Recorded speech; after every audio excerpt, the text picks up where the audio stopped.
Bonjour à tous, bienvenue chez Enfants de l'étude de la Bible. Je suis Frère Lin.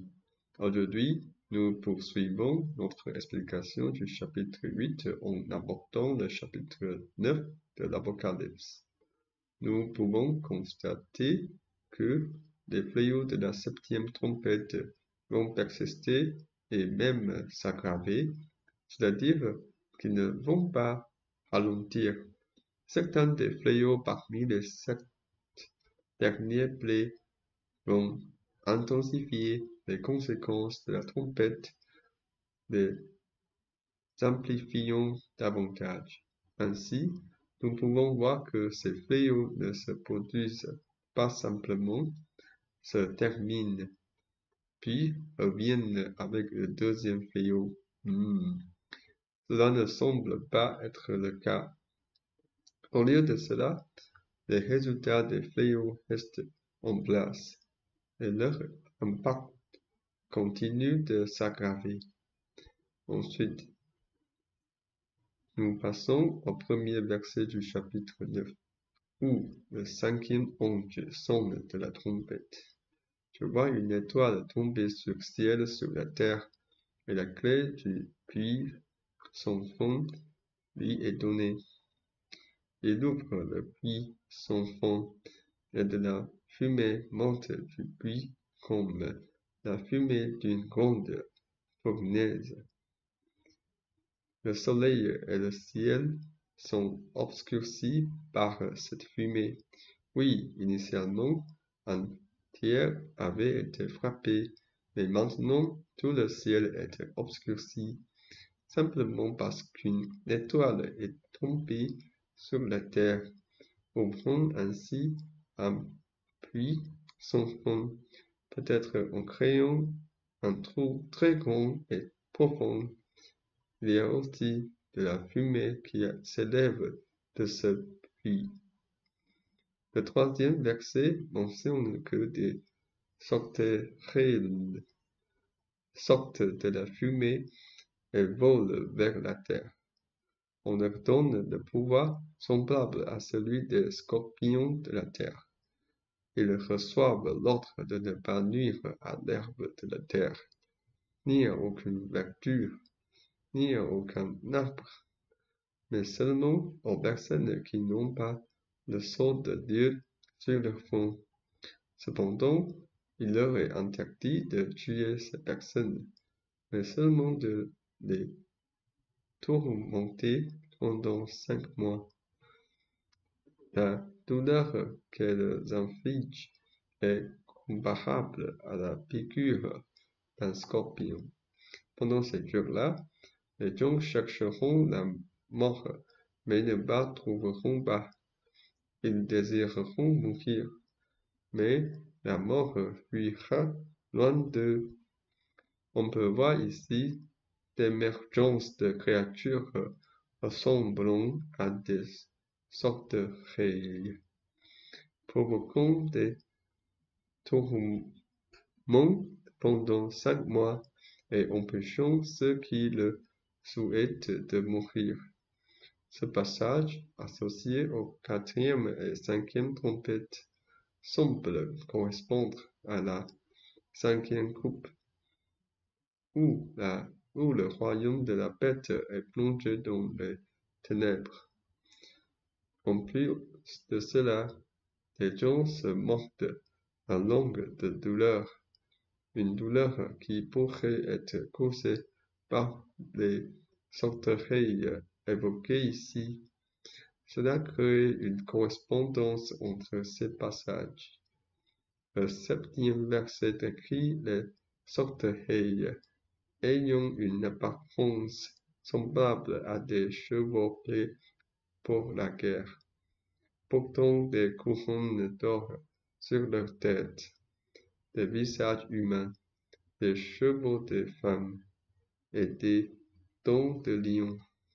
Elles ont une armure de fer sur la poitrine et leurs ailes font un bruit semblable à celui de nombreux chars et chevaux se précipitant au combat. Leur queue ressemble à celle d'un scorpion, avec un dard venimeux capable de blesser les gens pendant 5 mois. Bien que l'Apocalypse ne fournisse pas de détails précis, ces descriptions pourraient évoquer une créature ressemblant à une guêpe tigre. Vous pouvez consulter des images de guêpe tigre pour avoir une idée. Dans le 11e verset, il est mentionné un ange de l'abîme, appelé Abaddon en hébreu et Apollyon en grec, qui est le roi. Il est souligné que ce fléau est passé, mais 2 autres fléaux sont encore à venir. Le 13e verset écrit, le 6e ange sonnant de la trompette, et une voix venant des 4 coins de l'autel d'or devant Dieu ordonne au 6e ange de libérer les 4 anges liés près de l'Euphrate. Ces anges sont préparés pour une heure, un jour, un mois et une année spécifique afin de tuer un tiers de l'humanité. Une cavalerie de 200 millions est mentionnée, avec des chevaux ayant des poitrines de feu, des hyacinthes et du soufre. Les chevaux ont des têtes de lion émettant du feu, de la fumée et du soufre par leur bouche, causant la mort d'un tiers de l'humanité. La puissance de ces chevaux est également dans leur bouche et dans leur queue, semblable à des serpents, avec des têtes destinées à infliger des blessures. Malgré ces terribles fléaux, ceux qui restent n'ont pas changé leur comportement et continuent d'adorer des idoles et de s'engager dans des actes mauvais. Quant à l'emplacement précis de l'Euphrate mentionné ici, il existe une perspective qui suggère que l'Euphrate fait référence au fleuve du Moyen-Orient, l'Euphrate, et que les 200 millions d'hommes seraient une armée déployée dans cette région pour tuer un tiers de l'humanité. C'est une interprétation possible, bien que le passage mentionne 4 anges spécifiquement libérés. Bien que je n'ai pas de révélation divine à ce sujet, il semble que l'Euphrate dont il est question pourrait être situé près du jardin d'Éden final mentionné précédemment, identifié selon une révélation comme étant à Taïwan. Ainsi, l'Euphrate mentionné dans cette prophétie pourrait être dans les eaux voisines de Taïwan, appartenant apparemment à l'océan Pacifique. Les 4 anges libérés sont associés à une cavalerie de 200 millions. Ces cavaliers utilisent le feu, la fumée et le soufre pour infliger des dommages. Le feu et le soufre peuvent tuer un tiers de l'humanité. En interprétant cela, il semble que cela puisse faire référence à une éruption volcanique dans la ceinture de feu du Pacifique. Ces forces sont préparées et attendent d'être libérées. Cela suggère que Dieu a un dessein spécifique en plaçant ces volcans ici. Leur éruption ne serait ni fortuite, ni dépourvue de signification. Ces volcans sont là en attente d'une éruption à un moment précis, provoquant ainsi des conséquences désastreuses. La prophétie spécifie une date précise pour cette libération, indiquant qu'à ce moment-là, entier de l'humanité sera tué. Une éruption volcanique dans la ceinture de feu du Pacifique est redoutable, car elle entraînerait un obscurcissement complet du ciel dû à la fumée, provoquant d'énormes changements de température et de climat, potentiellement entraînant la mort de nombreuses personnes en raison de répercussions sur les cultures. Cela serait accompli à travers le feu, la fumée et le soufre.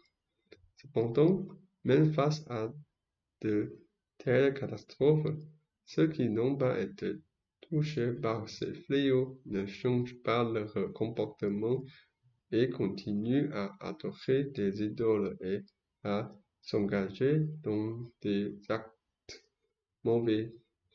Cela souligne le durcissement des cœurs à un point où même une calamité aussi grande ne peut les amener à se tourner vers Dieu. Seigneur, nous te prions sincèrement de ramollir nos cœurs, afin que nous puissions nous repentir et nous tourner vers toi.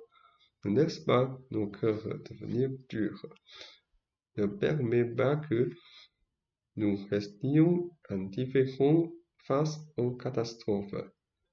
Que cela serve de mise en garde pour nous. Nous concluons cette vidéo par une prière. Et dans la prochaine partie, nous continuerons à expliquer le chapitre 10 de l'Apocalypse. Prions ensemble. Cher Dieu notre Père, nous voyons l'horreur de ces catastrophes. Nous te supplions vraiment de ramollir nos cœurs, de nous permettre de nous repentir et de nous tourner vers toi, de ne pas laisser nos cœurs s'endurcir. Ôte de nous nos cœurs obstinés et accorde-nous des cœurs tendres, afin que face à ces catastrophes, nous puissions nous tourner vers toi, nous repentir et abandonner nos mauvaises habitudes telles que le meurtre, la sorcellerie, l'adultère et le vol. Seigneur, nous te prions sincèrement de nous purifier dans les moments douloureux des catastrophes. Puissions-nous ne pas souffrir en vain. Instruis-nous de ton intelligence. Donne-nous la sagesse du salut, afin que nous puissions te reconnaître. Croire en ton Fils Jésus-Christ, Seigneur, nous te prions de nous accorder ta vie. Nous faisons cette prière au nom de Jésus-Christ. Amen.